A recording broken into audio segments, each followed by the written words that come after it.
Salam dostlar, sabahınız xeyir. Gün 58 və günəşi qarşılamağa gəlmişik. Əgər zallara məşq etməyə getmirsinizsə, evdə ən əsas hərəkətlərdən biri də ayaq hərəkəti, prisidaniya, çöməlmə hərəkətidir. Bu hərəkəti mütləq başladın, həyatınıza belə deyək də daxil edin. Bununla sizin miqren, baş ağrı, bu tip nə ağrılarınız varsa, hər biri çıxıb gedəcək də.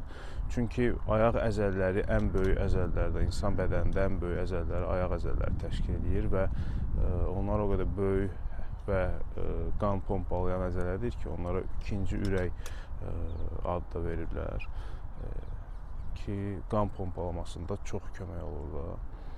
Ona görə ayaq əzələlərinə üstünlük vermək lazımdır istənilən halda.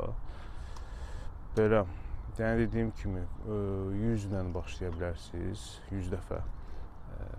25, hər dəfəsində 25 olmaqla 4 yanaşma, 4 podxod eləyə bilərsiniz. Səhərlər daha yaxşı olar ki, səhərlər eləyəsiniz və qan dövranı düzəlsin və çıxasınız gəzməyə, işinizin dalayacaq. Belə dostlar, aktiv olaq, sağlam olaq. Sağ olun.